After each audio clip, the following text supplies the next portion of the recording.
Thank you, Jesus.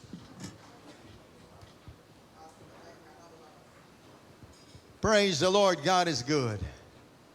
Okay. Letter C. Malapit na tayo matapos. 26 letters. Alam nyo, natapos natin. Last week, we talk about the year of Jubilee. X factor, year of Jubilee. Now we come to letter C. Okay? And we entitled this message, Zion Connection. Yung atin pong connection sa pamamagitan ng ating Panginoong Asus, ang sabi ng Bible ay tinatawag na connection sa isang bagong pananampalataya, sa isang bagong kondisyon.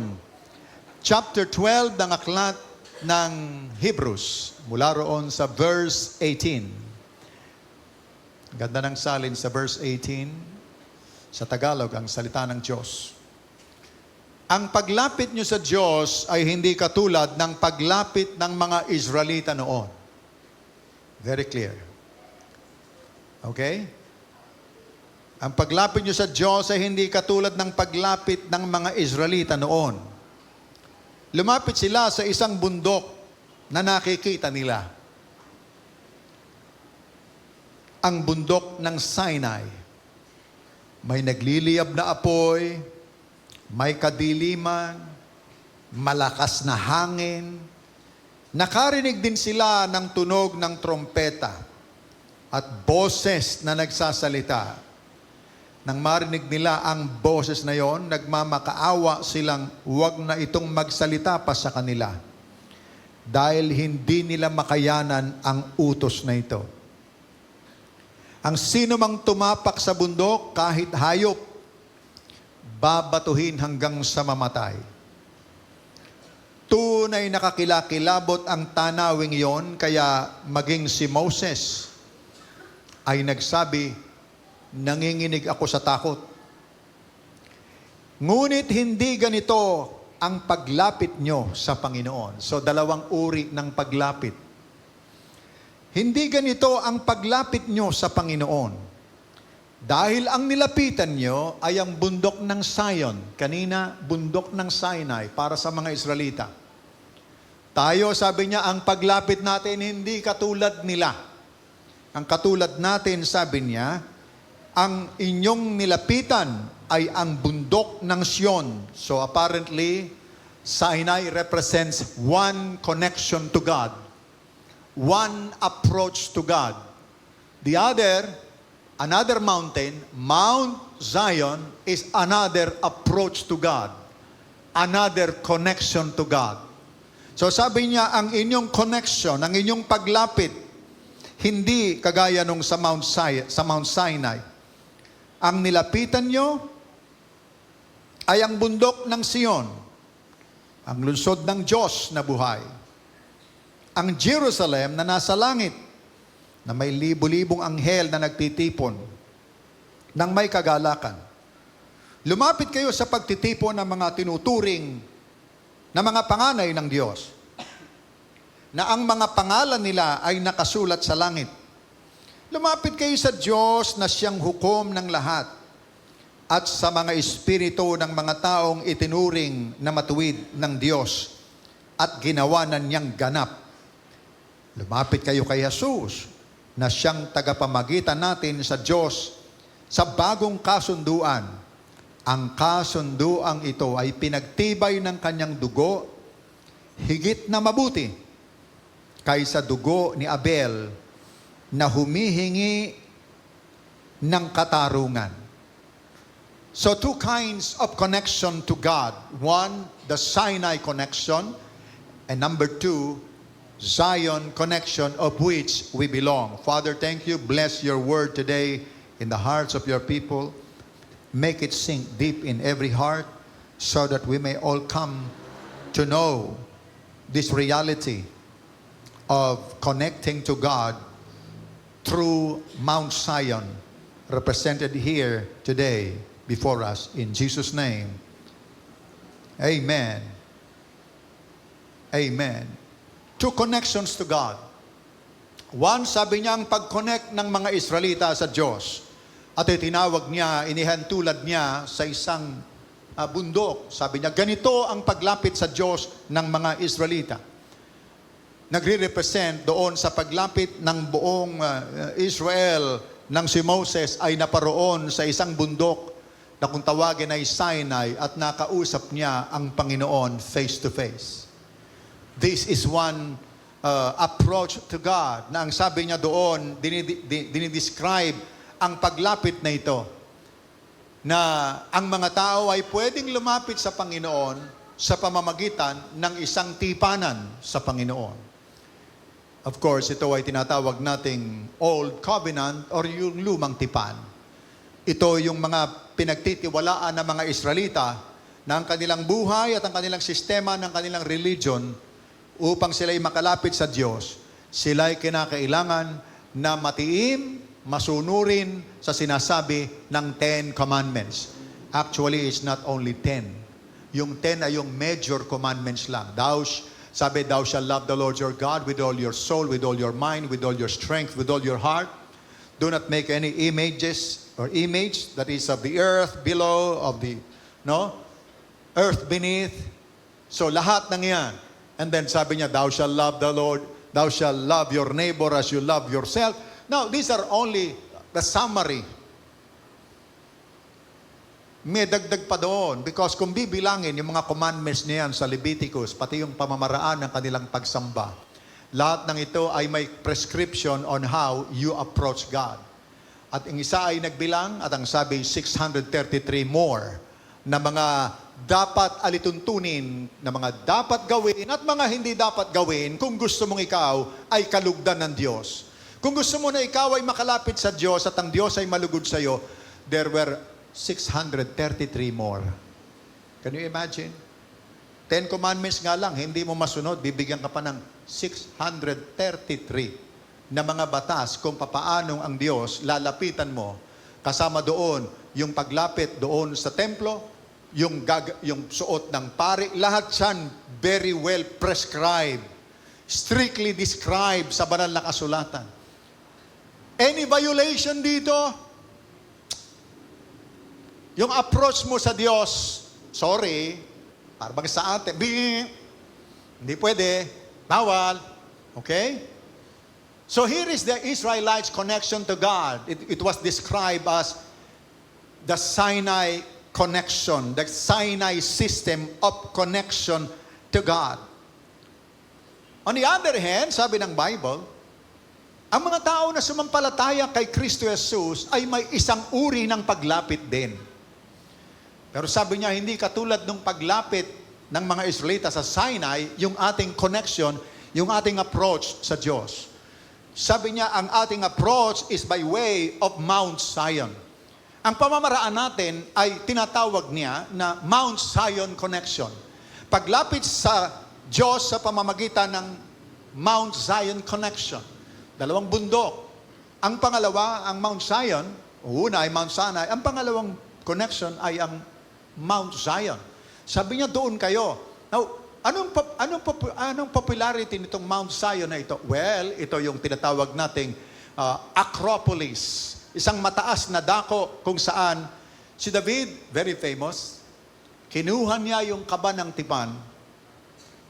Okay? Kinuha niya yung kaba ng tipan doon sa lugar ni Obed-Edom, doon sa isang bayan ang kaba ng tipan ay isinuli ng mga sumakop sa Israel at that time. Dahil nung masakop nila ang Israel, kinuha nila yung kaba ng tipan, Ark of the Covenant, pagdala nila sa kanila. No, lahat ng mga Diyos-Diyosan nila, sabi, gabi. Lahat kinabukasan, nakabaksak lahat yung mga Diyos-Diyosan ng mga Filisteo. Takot sila. Lahat ng mga images nila, baksak, nakaluhod or nakadapa, nakaluhod doon sa Ark of the Covenant. Sabi nila, ibang klaseng Diyos ang Diyos ng Israel. So finally, nagkasakit yung mga tao, nagkaroon ng mga karbungko, nagkaroon ng mga pigsa. Sabi nila, hindi natin makakayanan itong kapangyarihan ng Diyos na ito, isoli na lang natin. Okay? So, nilagay nila sa isang karwahe, sa isang kariton, tapos yung baka, sabi niya, kung talagang Diyos yan, gagabayin niyo yung baka, papunta ron sa Israel. Can you imagine? Yun ang sabi ng mga Pilisteo, mga kalaban ng Israel. Kung talagang Diyos yung kung Diyos talaga yung gumawa nito. Doon sa templo natin, pinabaksak niya yung mga estatwa nung kanilang mga Diyos-Diyosan. Then pagkatapos, nagkapigsa sila. Ang dami-dami may pigsa. Nagkaroon ng epidemic ng pigsa. Sabi niya, kung talagang ang Diyos yan, ay gagabayan niya yung bakang yan, makakauwi yan sa Israel. Pinakawalan nila yung baka. Yung baka, umuwi sa Israel. Amen? Now, ito ay naparoon sa isang lugar sa Kiryat Jearim. Amen? At doon, isang araw, kinuha ito ni David. Nung si David ay maging hari, saan niyo ito nilagay? Yung Ark of the Covenant, nilagay niya sa Mount Zion. So Mount Zion is very popular because doon, yung Diyos ay ginawang solo-solo ni David. Baga sa kanila, yung simbolo ng Diyos, of which bumababa naman talaga ang Diyos doon sa kaba ng tipan. Bumababa ang ulap dyan. Nagsasalita ang Panginoon dyan. Can you imagine na ito ay inuwi ni David, ginawa niyang personal God. Hindi lamang sa Diyos ng Israel. Para kay David, God is my personal God. Inuwi niya. Nilagyan niya ng kapirasong tolda. At doon, si David, sumasayaw, sumasamba, na hindi sa pamamaraan ng mga pari. Okay? Hindi sa pamamaraan ng pari. Wala siyang numerong sinusunod. Eh yung pari, siya lang ang may karapatan para lumapit sa Ark of the Covenant. Once a year. Yung high priest lang ang gumagawa. David was not a high priest. But then his heart, ang kanyang puso, the Bible tells us, his heart is after God's own heart. So what happened was, kahit na si David ay gumawa ng personal na ganon, hindi siya priest, hindi si David nakakapagsayaw sa harapan ng Diyos nang walang nangyayari sa kanya. Okay? So ang Mount Zion, ang Diyos ay naging personal sa buhay ng isang hari, si David. At nakikita ng mga tao, talagang yung glory dumarating din dun sa maliit na tolda ni David. Okay? Doon nasulat yung maraming mga sulat ni David patungkol sa tolda na yon. Nung pinersonal niya yung Diyos sa Mount Zion. Okay? So, Mount Zion is another image, a picture ng paglapit sa Diyos na katulad ng paglapit ni David. Amen? Sa paglapit na ito ni David, ang Diyos ay naging personal God. Now, the book of Hebrews is telling us, ang sabi nung writer nito, hey, ang inyong paglapit sa Diyos ay hindi katulad ng paglapit ng mga Israelita sa kanilang Mount Sinai connection. Sabi ang sa atin ay sa Mount Zion, kung saan ang Diyos ay nagiging personal. Sa paglapit ng mga Israelita, ang kanilang sistema, approach to God, very meticulous, very visual. Ang pinaka-chief priest nila, napakaganda ng kanyang kasuotan. Ang mga damit nito, meron 12 no, mga iba't ibang mga rubies, topaz, no, yung mga adorno dun sa kanyang damit. Ang mga paglapit may dinumero, mayroong pagpatay doon sa tupa, okay? Yung pagsunog dito, yung paglapit doon sa templo, lahat yan dinumero. Meron tinatawag na protocol bago ka lumapit sa Panginoon. Lahat dinumero. But then, nang dumating si Jesus Christ, na iba. Sabi lahat, pwedeng lumapit sa Panginoon. Then, ito ang mga nangyari. Sabi ng mga, sa bagong aral na ito, ang Panginoong Hesus, kung kayo sumampalataya sa Kanya, naroon sa Hebrews. Kasi sinusulatan niya yung mga Hebrew Christians. Sabi niya, hindi na kailangan ng pare. Si Jesus na ang pare. So mawawala yung personang pare sa harapan nila. Ang religion nila nakabase doon sa pare. Tapos, inalis din yung wala nang sacrifice. Si Jesus Christ na ang sacrifice. Siya ang sacrifice once and for all. Yung hindi nagagawa ng mga tupa at mga baka na inihahandog para pangalis ng kasalanan. Sabi niya, nagawa lang yan sa pamamagitan ng minsan ng sakripisyo. Si Jesus na ang siyang pinatay na tupa. Lahat, puro kay Jesus. So, ang isang Israelita na nabuhay sa isang kondisyon na mula sa pagkabata, ang kanyang religion is a religion of sight, a religion of sound, a religion of visual representation ng Diyos. Amen? Tapos bigla mong aalisin, etong mga Christian, ang kanilang iniaaral, lahat in the Spirit na. Wow! So, kaya nagkakaroon ng pag-uusig sa mga Christians. Kaya ang mga relihiyoso na mga Hudyo, na mga namiminuno doon sa sistema ng kanilang approach sa Diyos, kasama yung mga pari, Levitical, lahat na relihiyoso mga tao, they were now against Christians. You know why? Because it is an outright attack sa kanilang religion. Biro mo, wala ng pare, wala ng handog, walang baka, walang tupa, hindi na kinakailangan yan lahat. Amen? And then, pwede na rin, no more temple. O, wala na yung templo. Yun ang marka ng kanilang religion. Pati yung mga offering, pati yung mga insenso, wala na lahat yan. Ang sabi ng mga Christian, everything now is in the Spirit. You walk by faith. So, sinong hindi uusigin dyan yung mismong marka ng iyong religion, inaatake ng religion ng Kristyanismo? So, Christians were persecuted. And that's why sa mga unang lakad ng mga Kristiyano, pansinin nyo, may pinapatay. Si Stephen ay pinatay. Iniuutos ni Saulo sa mga panahong nagdaan. Inuusig ang mga Kristiyano. Pinapatay nila. Why? Kasi yun ang ano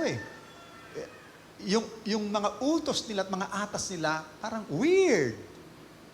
Wala na tayong priest. Sabi niya, si Jesus Christ na ang priest. Wala na sacrifice. Si Jesus Christ na ang sacrifice. Wala na rin temple. Oh, you are the temple of the living God. Ito yung mga pagkaya, maririnig mo ng isang ordinaryong Hudyo. Parang siraul ito ng itong mga Kristiyanong ito. Wala na raw templo. Tayo na raw, ang templo raw tayo na. Amen? So they were persecuted for being a Christian because ang kanilang approach sa Diyos was so different. And then finally, there was the nation's persecution, the state persecution.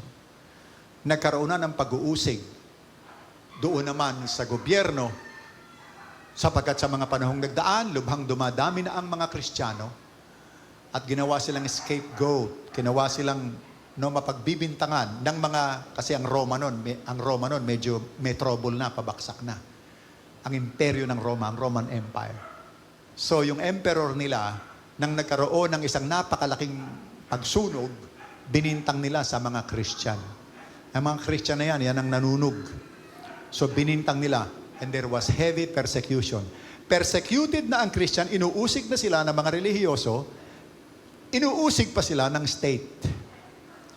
So, kapag ito ang nangyari sa iyo bilang isang Kristiyano, it's bad to be a Christian sa mga panahong yon. It's not a good time to be a Christian. So, yung iba, kumakalas.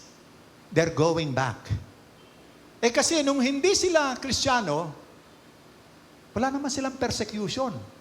Kasi, ang Judaism o yung religion ng mga Hudyo, meron silang state right. May karapatan sila na magtipon kasi hindi naman sila radikal Katulad sila ng mga ordinaryong mga religion, rules and don't do it, do this. Yun lang naman na religion nila. So, hindi sila masyadong pinag-uusig. Pero kapag ang mga Christian nagsasabing, Jesus is Lord, iba yun. Because when you say Jesus is Lord, you are saying, Caesar is not Lord. Remember, si Emperor Caesar ay tinatawag na Lord. So kapag ang isang tao ay nagsabing, Jesus is Lord, nilalabanan mo ang imperyo ng Roma. Because you are saying, Caesar is not Lord.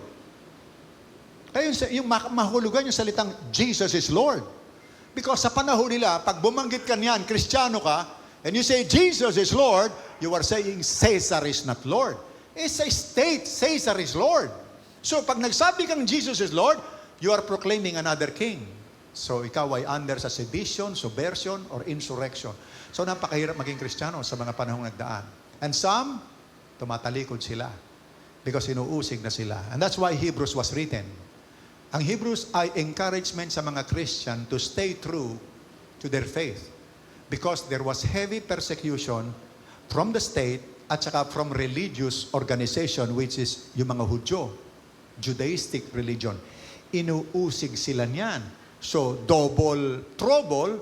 So, may mga Kristiyano na umaayaw.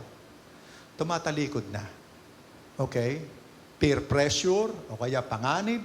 Kasi sabi rito sa Bible, yung iba talagang kinukuhanan ng kanilang mga property ng state. Okay? Kinukuha yung mga property nila. Bibitangan ka ng mga kung ano-ano para makulong ka.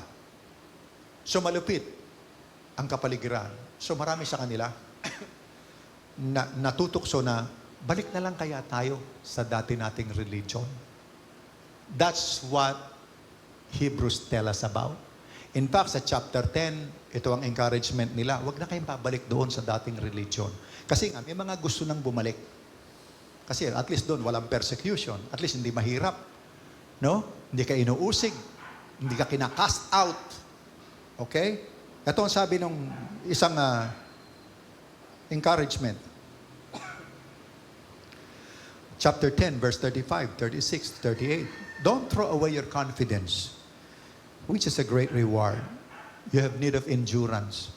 Sabi niya, kailangan niyo magtiis-tiis. Sabi niya, kailangan magtiis kayo. So that after you have done God's will. Tapos na gawin yung kalooban ng Diyos, mag-suffer tayo, okay lang. Sabi niya, so that you may receive what was promised. But, sabi nitong sumulat, my righteous one, yung mga matutuwid, they will live by faith. They will live by faith. If he draws back, okay, kung siya ay magbabalik sa dati, verse 38, sabi niya, if he draws back, kung aatras siya, matatakot siya sa persecution, okay, at nagtatangka siyang bumalik, sabi niya, if any man draw back, ang sabi ng Panginoon, my soul shall have no pleasure in him. In other words, yung kanilang tinanggap na paniniwala kay Jesus at sa bagong pamamaraan ng paglapit sa Diyos sa pamamagitan niya. Ang sabi ng sumulat, just hold on, be patient. Ang sabi niya, do not draw back. Huwag kayong babalik sa dati. Why? For the simple reason. Sa Hebrew, sinulat niya rin, napakaraming mga bagay na mas higit na mga magandang dahilan kung bakit hindi na kayo, no, this is better. In fact, sinasabi niya, Jesus is better. Remember, Jesus is better. Unang sinabi niya, better than angels. Tapos, sinulat niya, Jesus is better. He is better than Moses. Tapos, Jesus is better. He is better high priest. Jesus is better. Jesus is a better sacrifice than the blood of bulls and goats. The old covenant is based on better promises. Sabi niya. So, ang daming binanggit sa aklat ng Hebrews, puro better. Para bagay sinasabing, huwag na kayong babalik sa dati. You now have the reality. Jesus is better. Jesus is the reality. Kaya natin inalis yung mga representasyon ng high priest, si Jesus na yan. Jesus the real high priest. Amen? Sacrifices ng mga bulls and goats, yung mga kambing at yung mga tupa na sinasacrifice ninyo, sabi niya, baliwala yan, hindi nakakaalis ng kasalanan yan. Jesus is better. The reality, Jesus is the final sacrifice sa krus ng Kalbaryo. No more sacrifices. Temple, hindi na natin kailangan yan. Because now, when we gather together, we are already the temple of God, and Jesus Christ is here by the Holy Spirit. So Jesus Christ is real, sabi ng aklat ng Hebrews. When you have the real thing, Hindi ka na magbabalik doon sa representation. If you have the real thing in you, aanin mo pa yung mga bagay na nagre-representa lang. If you have the real. Okay? If you have the reality. Sabi niya, si Jesus Christ ang reality. Remember, sinabi niya, I am the way, I am the reality, I am the life. So sabi niya, nandito na kayo. Yes, wala tayong mga katulad ng ginagawa ng mga Hudyo, ng mga sakripisyo, because si Jesus na yan. Pero totoo na, nandito na yung totoo. Aanin mo pa, yung, ang religion kasi ng Hudyo, puro representation. God is represented by a box. Yung tinatawag na Ark of the Covenant. Ang pambayad sa kasalanan, nire-represent ng dugo ng mga tupa. Ang langit, nire-represent ng glory ng Panginoon na nakikita na bumababa from time to time. May ulap. Puro representation. Kailangan natin ng liwanag ng buhay. Nire-represent ng menorah, yung 7 golden candlestick. Yung mamamagitan sa atin, sa tao at sa Diyos, nire-represent ng high priest. Puro representation. Sabi niya si Jesus nang naparito, He is the reality. Ano pa ang kailangan nating representation? Narito na yung reality. It's just like, yung aking anak, halimbawa. Yung aking apo. Nung hindi pa sila dumarating dito, 2 taon sila sa Dubai, halos araw-araw nag-aabang kami ng video. Kasi gusto namin makita yung progress ng aking apo. At makumusta yung aking mga anak. Halos araw-araw, may bago ba tayong video? Kaya tanong na, may bago bang video? Si Edna magtatanong sa may bago ba tayong video? Kasi natutuwa kami sa aming apo, malayo yun So kinakailangan at least magkaroon kami ng connection dito. So through video. Of course, ang video ay nagre-represent lang nung talagang sila. Hindi yung tunay. Nakikita mo doon na hindi tunay. Ang talagang tunay na tao ay nasa Dubai. Ang nakakapiling mo rito ay representasyon lang, yung video. Yung mga pictures nila, hindi sila yon, pero it represents them. Okay? Yung litrato ng apo ko na kinatutuwaan namin, pag nakita namin, yes, siya, pero hindi talaga siya yon. Because wala yung reality. Hindi siya talaga yon. Picture lang yon. Pero at least nakakadama kami ng galak, tuwa, sa mga bagong picture, sa mga bagong video. But hindi sila yon. Remember, everyday, nahanap namin yan. Kung may nagpadala na, everyday, nag-aabang kami niyan. O may pinadala naman bang bago. Okay? Natutuwa kaming tingnan. But remember, kahit gaano kaganda yung video, kahit 4K pa yan, it only represents my daughter. It only represents my grandson. Nire-representan niya lang yung aking apo. Hindi sila ang tunay. Reflection lang yan. Video lang yan. Now, nang dumating na sila dito, dumating sila September, nagbakasyon ng 1 buwan yung aking anak, asawa. Nakita ko na yung aking apo. Guess what? Hindi na ako naghahanap ng video. Hindi ko na binubuksan yung cellphone ko, tahanapin ko yung video, tahanapin ko yung anak ko. Hindi ko na tinitingnan yung mga picture nila. Naunahan niyo po ba ako? Hindi ko na tinitingnan yung picture nila. Hindi ko tinitingnan yung video. Hindi ko kailangan ng representasyon. Kasama ko yung apo ko, kasama ko yung anak ko, nahahawakan ko sila.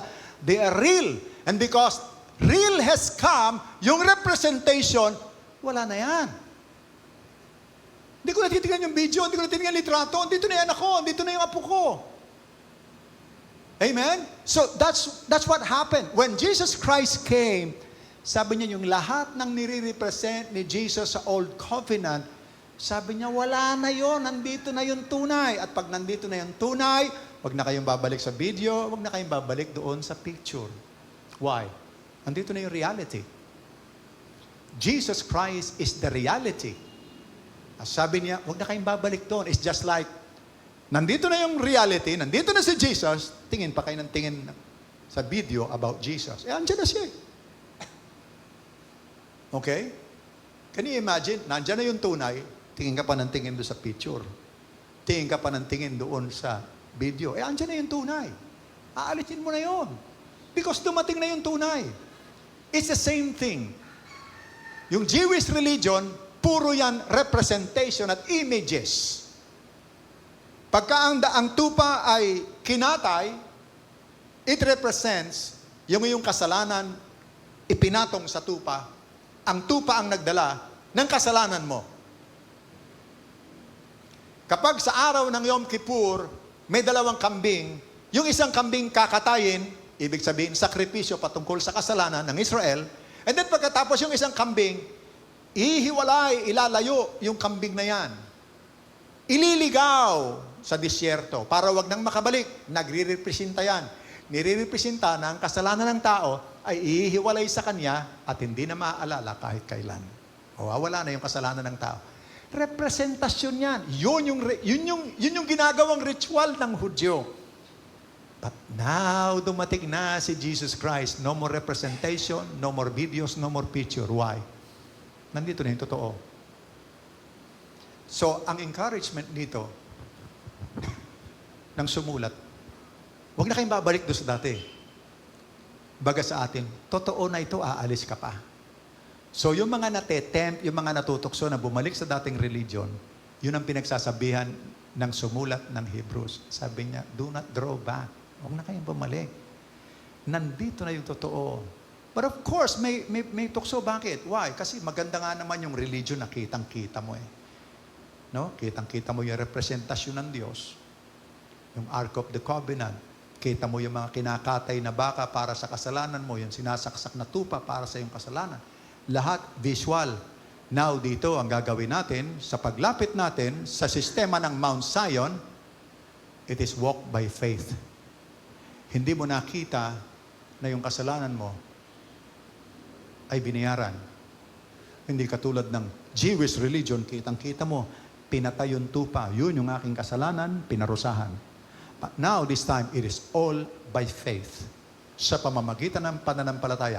No more images, no more representation, it will always be a walk of faith. Naniniwala ako, sa krus ng Kalbaryo, inalis yung aking kasalanan. You see? That's the difference. Walk by faith. Naniniwala ako na ako'y pinatawad na.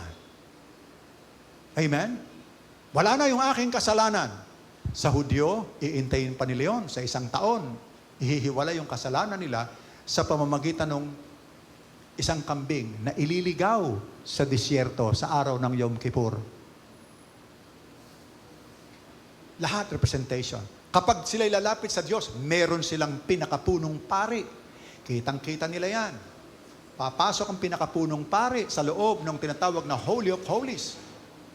Pag siya'y kinalugdan ng Diyos, lalabas ang paring ito, ang daladalay blessing sa bansa.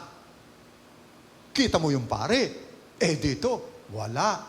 By faith, sasabihin lang, Jesus Christ blessed you with His grace. Puro, walang nakikita. So, there is a temptation really to love the old religion or to go back to the old religion. And of course, idagdag mo pa dyan, persecuted kayo. The call for the Christians to stay in faith without seeing, without hearing, without yung mga sacrifices na visual na kitang-kita, ang Kristiyano inaaya, you have to live by faith, walk by faith, and not by sight. Sabi niya, huwag kayong mag-aabandona dyan sa lakad ng paniniwala. Walk of faith. Even though you don't see it, hindi nyo nakitang inalis ang inyong mga kasalanan, you just believe what the Bible says, what Jesus Christ had said. Father, forgive them, for they just don't know what they do. Maniniwala ka sa lahat sa mga sinabi without seeing. That's our walk. Ito rin ang panawagan ng Diyos ngayon sa atin. Yung panawagan ng Diyos sa mga nakaraan sa Hebrews at ini-encourage ang mga Christians, You've got to live by faith. Our religion is not dependent on sight. Ang ating approach sa Diyos ay hindi bumabase sa nakikitang ebidensya, hindi roon sa naririnig lang, or naaamoy, yung mga insenso na yan, or hindi roon sa nakikita mong, yes, nag-approach na yung pari sa Diyos. No. God says, everything is by faith now, and you've got to live and learn to walk by faith and not by sight. Sabi ni Pablo, you walk by faith, not by sight. Yes, wala tayong paring nakikita, but you've got to believe. Without seeing, sabi ng Bible, Jesus Christ is your high priest. So now, yun ang aking konsolasyon. Hindi na yung nakikitang pari na lumalapit sa Diyos sa loob ng templo, but my faith now is that yes, Jesus is my high priest. Wala akong offering na sacrifice. Ang isang tao na mag-o-offering ng kanyang sacrifice para yung kasalanan niya ay maalis, hindi niya makikita yung mga pinapatay na mga tupa para sa kanya. Because our faith now is without sight. Hindi mo nakikita that your sins are forgiven, that you just walk by faith. So ang temptation nila ay temptation din natin ngayon. The encouragement of Christian is just you walk by faith, believe in God's word, without seeing, without smelling, without touching. Sabi niya, lumakad kayo sa paniniwala, huwag kayong babalik sa dati. Nang hinahanap palagi kung ano masasalat, kung ano yung makikita, ano yung maaamoy. Amen. Now, dito ipinapakita kung ano ang Mount Zion, ang failure nito, ang kakulangan nito. Ang Mount Sinai connection at ang Mount Zion connection. Remember, Mount Sinai is where Moses met God. And then the Ten Commandments was given to them. So what happened is, ang sabi ng Bible dito, nang ipagkaloob ang Ten Commandments, ito yung nagbibigay na sa atin ng image kung ano yung religion na depende sa Mount Sinai connection. Ang sabi niya, naalala niyo sa chapter 12, sabi niya, yung paglapit nila sa pamamagitan ng bundok na nakikita nila, ang bundok ng Sinai, may nagliliyab na apoy, may kadiliman, malakas na hangin, nakarinig din sila ng tunog at trompeta at boses na nagsasalita. Narinig nila ang boses na yun, nagmamakaawa sila, huwag na itong magsalita pa sa kanila dahil hindi nila makayanan ang mga utos nito. That's the whole idea between the Mount Sinai connection. Ang sabi ng mga tao, huwag na lang ang Diyos ang magsalita sa amin. Bakit? Ang sabi nila, masyadong terrible ang boses ng Diyos. Okay? Nakakatakot yung nakita nila sa Mount Sinai. Kaya sabi nila, wag nang ang Diyos ang magsalita sa amin, Moses. Ikaw na lang ang pumunta sa Diyos. Then kung ano sasabihin ng Diyos sa iyo, sabihin mo sa amin, gagawin namin. At notice ang sabi po rito. Ang sabi, kasi yung boses na nagsasalita, nang marinig nila ang boses na yon, nagmamakaawa sila, wag itong magsalita pa sa kanila, dahil, ito ang buong suma total, hindi nila makayanan ang mga utos na ito. Hindi nyo makakayanan talaga ang utos. Ang Mount Sinai ay merong isang karakteristik. Puro utos. Puro utos.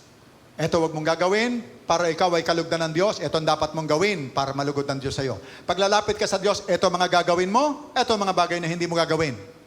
It is a regulation, rules-based. Regulation and rules-based. Lahat mayroong regulasyon, lahat mayroong mga atas. At para makalapit ka sa Diyos, lahat yan dapat gagawin mo. Para kalugdan ka ng Diyos, para ma-please si Lord sa iyo, dapat lahat yan susundin mo. Now, it's very hard religion. And in fact, sa Sinai connection, even yung nagbigay ng utos, ay hindi makasunod sa nauutos. Si Moses. Sabi ng Panginoon, i-lead mo ang bayan ko. Pag ito ginawa mo, then makakarating sila sa lupang pangako. Kasama si Moses doon, without exception. Isang araw si Moses, hindi nakasunod sa sinasabi ng Diyos. And the Bible tells us, mismo si Moses, hindi nakasunod sa sinasabi ng Diyos, hindi siya pumasok sa lupang pangako. Because no one in this earth can fulfill the Ten Commandments. So ang isang tao na ang kanyang approach sa Diyos ay doon sa kanyang magagawa na para ako kalugdan ng Diyos, gagawin ko ito. Ito ang mga hindi ko dapat gawin. Para si Lord, malulugod sa akin. Mabe-bless. Mabe-bless ako. Dahil ako magsusumikap na sundin ang sinasabi ng Diyos nakalagay sa Ten Commandments. Okay? What happens? You will fail. Pansinin ninyo, kahit nga si Moses pumaltos, hindi siya nakasunod. To the point na yung pinakamagandang pangako na dapat sana si Moses, nagmamakaawa si Moses actually, na pumasok sa lupang pangako. Matapos yung kanyang naging pagsuway, sabi ng Diyos, dahil sa pagsuway mo na yan, sabi niya, hindi mo ipinakita yung aking image sa mga tao na walang, no, yung paggalang ng mga tao sa akin. Sabi niya, hindi ka na papasok sa lupang pangako. Nagmamakaawa pa si Moses. Ilang beses niyang binrought out sa Lord ito. Sabi ni Moses, binrought out ko to sa Lord, pero sabi ng Panginoon sa akin, huwag na natin pag-usapan yan. Hindi ka papasok sa pangako. Even Moses, the very best among men, hindi nga nakasunod dito eh. Tayo pa. So yun ay sinasabi nung sumulat ng Hebrews. Si Moses, sabi niya, takot na takot nga si Moses eh. Nang makita niya ang kaluwalhatian, yung majesty ng Diyos. Sabi, miski si Moses nanginginig sa takot. Itong representasyon ng law. Tatakutin ka nito.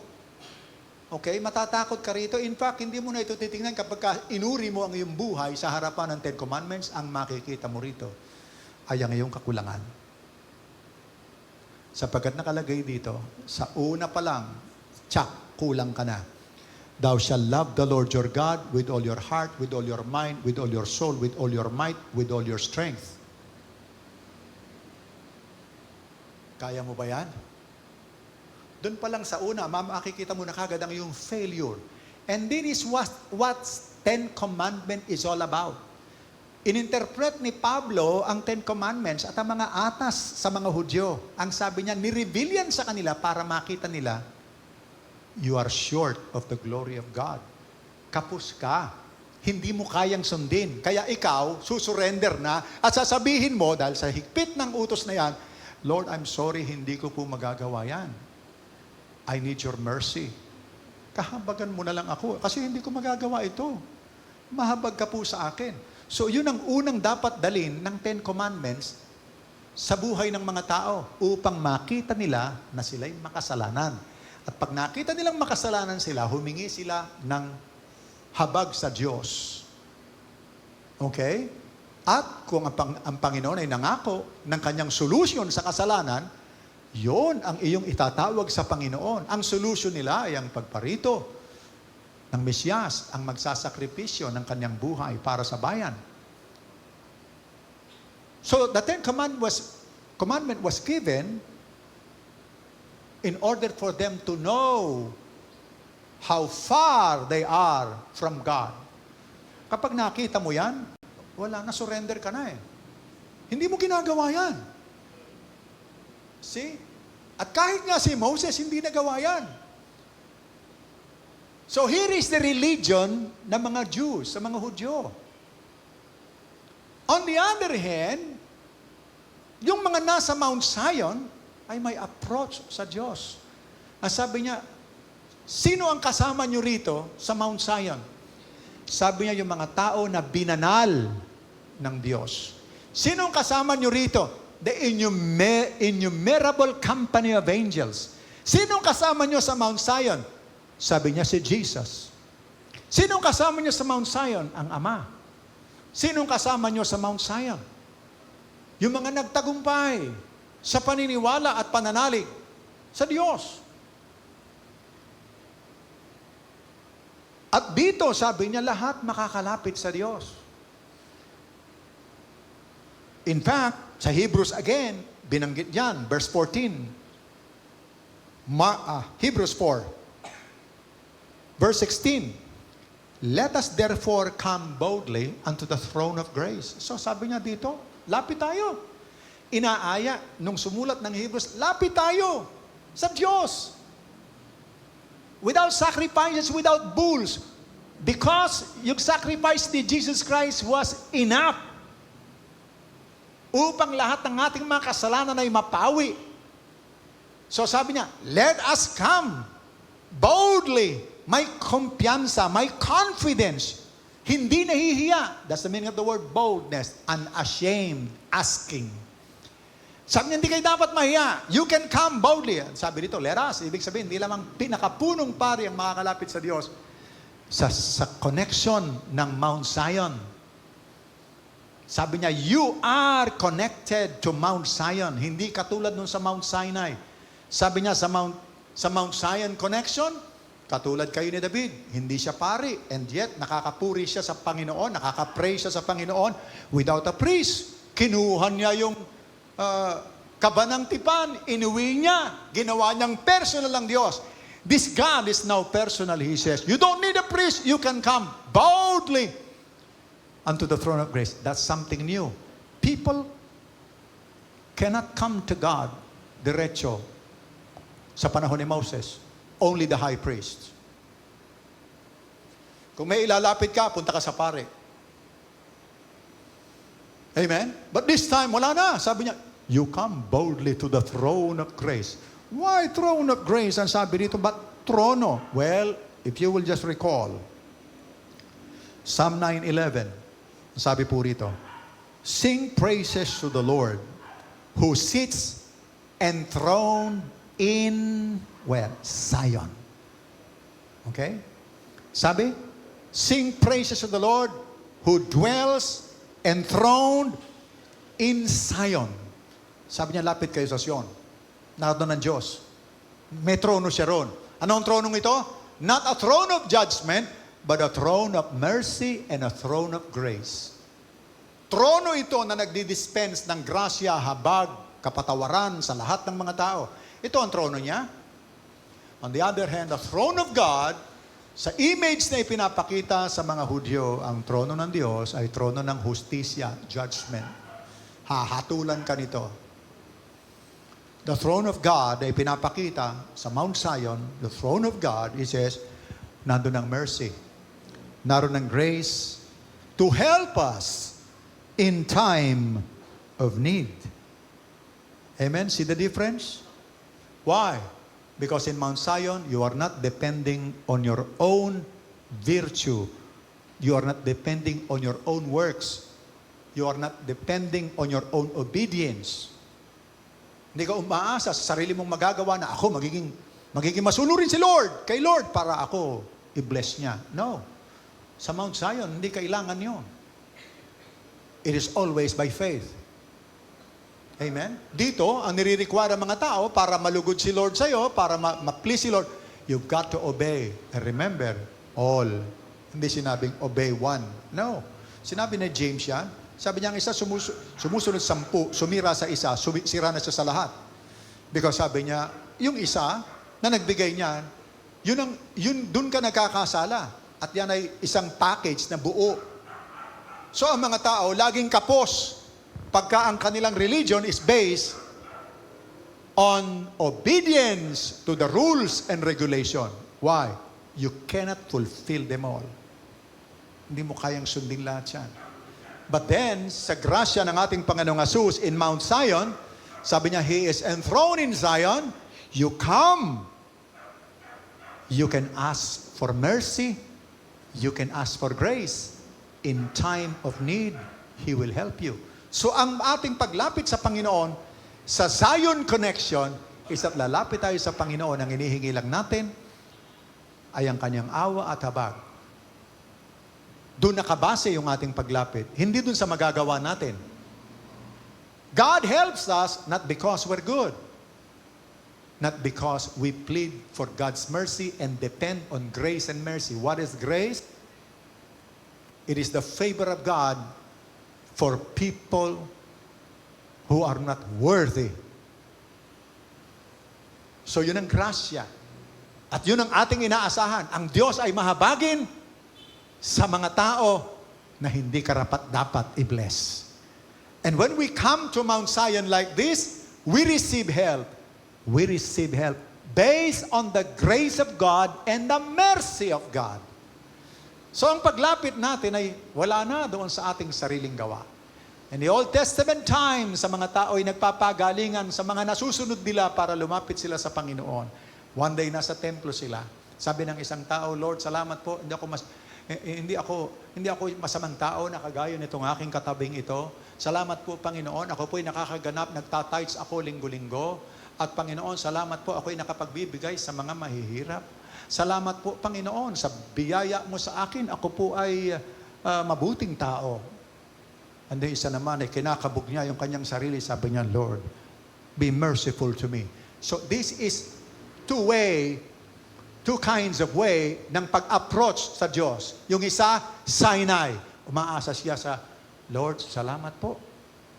Ako, nagagawa ko yung mga bagay na pinapagawa mo sa akin. At hindi ako katulad nitong katabi kong ito. Ang sabi nung nananalangin, yung isa naman kinakabog ang kanyang dibdib, sabi niya, Lord, be merciful to me. Zion, mercy ang kanyang paglapit. Habag lang. Panginoon, kahabagan mo po ako. Ako isang makasalanan. Sabi ng Panginoon, sa palagay niyo, sinong nag-approach sa Diyos at narinig yung prayer niya? See? Alam natin. Obvious answer.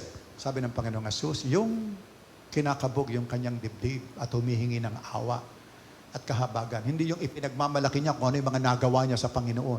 Tapos lalapit siya on the basis ng kanyang mga nagawa at mga hindi ginawa. Sabi niya, hindi ko katulad itong taong ito. Hindi ako masyadong masama. So yun ang kanyang paglapit. Sabi niya, ako'y masunurin. Ako'y nagbibigay ng aking ikasampung bahagi ng aking kinikita. Ginagawa ko yung mga bagay-bagay para malugod ka. The Bible tells us, sinong kinalugdan, sinong nakalapit, sinong naka-approach, sinong nagkaroon ng connection sa Diyos. Okay, yung isang tao na umaasa lang sa kahabagan ng Diyos. And that's who we are. That's our approach to God. And in this new approach to God, Mount Zion connection, Mount Zion approach, ang sabi ng Bible, tayo yung nakakatanggap ng tulong sa oras ng ating mga pangangailangan. Notice what it says. Sabi niya, they find grace, mercy, to help in time of need. What's the difference between Mount Sinai and Mount Zion? Mount Sinai has a voice, pero ito ang kanyang boses. Notice, sabi dito, nakarinig sila ng trompeta at boses ng nagsasalita. May boses. May boses ang Sinai. May boses ang Sinai. Nang magsalita ang boses na ito, nagmamakaawa sila, ayaw na naming marinig. Kung magsasalita ang Mount Sinai, hindi mo na rin pakikinggan. Aayawan mo. Because ang boses ng Mount Sinai, yung 10 utos, ay nagsasabi sa iyo, ilan dyan ang nagawa mo? At ilan dyan ang sinuway mo? At siguradong malalagay ka sa isang kategorya, makasalanan ka. Hindi mo sinunod yung 10 Commandments. May boses siya. Nagsasabi siya, makasalanan ka. Yan ang boses ng Mount Sinai. Ipinapakita sa iyong kakulangan, ang iyong kakapusan, yung mga hindi mo nagawa, at ikay makasalanan. And that's why kinakailangan mo pumunta sa templong palagi para mag-offer patungkol sa kasalanan. Nang sabi naman ng Bible, na alam natin, nagko-cover lang, tinatakpan lang saglit, pero next year na naman, nandun na naman, ipapaalala naman sa iyo, short, makasalanan ka. Every year, sabi niya, ipinapaalala ang kasalanan ng mga tao. Because meron siyang boses. Ang boses na ito, ang sabi, naku, kasama pa yung malakas sa tinig, nakakatakot ang boses na ito. Amen? And in fact, sabi ng Bible, even the very best of men, si Moses, natatakot sa tinig na ito. Ganon kasi ang nire-representa ng Mount Sinai. The kind of a religion na nagsasabi ng iyong kamalian, nagsasabi ng iyong kakapusan, na hindi ka, na kulang ka. Okay? Kulang ka. Hindi ka masunurin. Yan ang boses ng Mount Sinai. Ang boses ng Mount Zion ay kakaiba. Nagsasalita rin siya. In fact, sinabi rito, ang boses ng Mount Zion, sabi niya, nagsasalita, at ang kanyang sinasabi, sabi niya, ay a voice is speaking better than the voice of Abel, the blood of Abel. Sabi rito. Sino yun si Abel? In the Old Testament, si Abel ay yung kapatid ni Cain na pinatay niya. Nang mamatay si Abel, ang sabi ng Bible, yung dugo niya tumatawag sa Diyos. Anong tinatawag ni Abel? Hustisya para sa kanyang kamatayan. Justice. But then sabi niya, ang boses ng Mount Zion ay hindi humihingi ng hustisya. Sa ginawa sa kanya, ang boses ng Mount Zion ay yung boses ng Panginoong Jesus na nagsasabing, Father, forgive them. They just don't know what to do. They just don't know what they're doing. Sabi niya, hindi nila alam yung kanilang ginagawa. Father, forgive them. That's the voice of Mount Zion. Ang Mount Sinai, nagko-condemn. Ang Mount Sinai, tinuturo palagi yung iyong kakapusan. Tinuturo na hindi ka sumusunod sa lahat ng pinag-uutos ng Panginoon. Laging makikita mo ang iyong sarili roon na kapos. You fall short of the Ten Commandments. Lagi kang kapos. But in the new covenant, in the Mount Zion connection, kind of religion to God. Oh, may boses siya. Pero ang boses niya ay boses na kagaya nung ang langit ay bumukas, bumaba ang Holy Spirit, na kagaya ng isang kalapati, at pagkatapos ay naparoon sa Panginoong Jesus, at sabi, nagsalita ang tinig, at ang sabi, this is my Son, in whom I am well pleased. That's the voice of God. For as many as are children of God, they are the sons of God. At ang boses ay nagsasabi sa atin, you are my Son, in whom I am well pleased. Yun ang boses ng Mount Zion. Sinasabihan ng bawat isa, you are my Son. Kaya naman ang sabi ng Bible sa Romans 8:16, nakapagsasalita tayo sa Ama, and we say, Abba, Father. Sabi niya, tayo naman nakakasagot sa Diyos ng Abba, Father. The word Father, the Abba there, which means Father sa atin, hindi yan ang translation na accurate. Ang English translation na malapit dyan, tayo ay tumatawag sa Ama ng Daddy. Malapit. Sabi ng Bible, may boses ang Mount Zion. At ang sinasabi niya sa mga tao na ang kanilang connection sa Diyos ay Mount Zion, magsasalita siya at ang sinasabi niya ay, you are my Son, and I am well pleased with you. Kapag nadi-discourage ang isang tao, taga Mount Zion, ang Mount Zion ay nagsasalita, ang boses niya ay kaiba. Hindi niya pinapakita yung iyong kakapusan. Hindi niya pinapakita yung dapat, neto ginawa mo. No. I-encourage ka niya. I-exhort ka niya.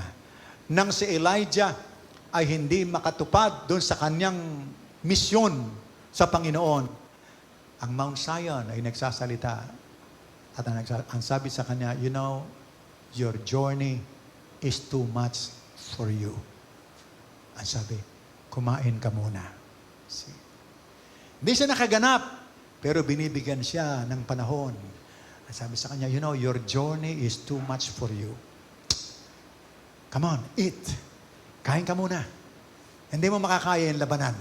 Sabi niya, kumain ka muna. Yun ang boses. Ang boses ng Mount Sinai, patungkol sa kasalanan, batuhin hanggang sa mamatay. Isang babaeng nangangalo niya ang nahuli. Pinarada siya sa Panginoong Jesus. Sabi niya, nahuli namin ito sa akto. Amen? Ang sabi niya, ang sabi ni Moses, Mount Sinai. Ang sabi ni Moses, ang babaeng yan ay dapat na batuhin hanggang sa mamatay. Dahil siya'y nagkasala ayon sa batas ni Moses. Si Jesus gumuguhit, nagsusulat doon sa buhangin. Pinipilit siya, ikaw, anong masasabi mo? So magsalita ka. Para bagang sa atin, anong boses mo dito? Anong boses mo rito? Anong tinig mo rito? Magsalita ka. Ang sabi ng Panginoong Hesus, ang sino mang hindi nagkasala, siya na ang unang bumato. Na nasabi ng Bible, unti-unti nag-alisan sila, hindi na naituloy yung pambabato. Mula sa mga pinakamatanda, kasi yung pinakamatanda, mas maraming kasalanan. And then papunta roon sa mga medyo bata-bata, mga teenagers. Alis silang lahat sa harapan ng Panginoong Hesus at sa harapan ng babae. Ang Panginoong Hesus, ang boses ng Mount Zion ay nagsalita ron sa babae. Did they condemn you? Inusig ka pa ba nila? Ang sabi noon sa babae. Ang sabi ng babae, hindi mo, Panginoon. Did they condemn you? Sabi ng Panginoong Hesus. No, they didn't, sabi ng babae. Jesus said, neither do I condemn you. Sabi niya, hindi kita hinahatulan. Go on. Sabi niya, sige, mabuhay ka. Huwag ka na magkakasalang muli. That's the voice of Mount Zion. Ang Mount Zion ay nagsasabi sa isang nagkasala, I forgive you. Go on. Sin no more. I don't condemn you. Start a new life. Sin no more. Magkakasala siyang muli. Pero ang boses ng Mount Zion ay nagsasabi pa rin sa kanya. If a person can come 7 times, 70 times a day saying, I'm sorry, forgive me. Ang sabi ng Zion, forgive him 490 times a day. Ang boses ng Zion ay kaiba sa boses ng Sinai. Ang Sinai ay nagko-condemn sa kasalanan ng tao at sinasabing, sabi ni Moses, batuhin siya hanggang sa mamatay. Ang sabi ng Zion, no, I do not condemn you. You go, sin no more. Sige, humayo ka, huwag ka nang magkakasalang muli. So there is a voice in Zion. Kung may boses sa Sinai, may boses sa Mount Zion. Now, the Bible tells us, those who live in Zion, sila lang yung makakapasok, makaka-approach sa Diyos. Sila lang yung magkakaroon ng connection na two-way. Ang Diyos, pakikinggan siya, ang Diyos, malalapitan niya. And finally, sa kaduluduluhan ng buhay, ang makakarating lang ay yung Zion connection. They are connected to God sa pamamagitan ng sistema ng Zion at hindi yung sistema ng Sinai. Psalm 84. I want you to see this verse. 84, verse 5 to 7. Blessed are those whose strength is in God or is in you. Mapapalad yung mga tao na umaasa sa lakas mo. Hindi sa kanyang sariling lakas. Okay? Mapapalad yung tao na ang lakas nila ikaw. Hindi yung kanilang sariling lakas. See, that's the definition ng Mount Sinai. Umaasa sa sariling lakas para tanggapin ng Diyos. Kailangan sundin ko 10 commandments, kailangan mabuti akong tao, kailangan gawin ko ito para ako'y kalugdan ng Diyos. That is your own strength. But those whose strength is in God, hindi sila umaasa diyan. Ang paglapit nila sa Diyos is only by faith. And it is only by mercy and the grace of God. Now notice what it says. Blessed are those whose strength is in you, in whose heart are the highways to Zion.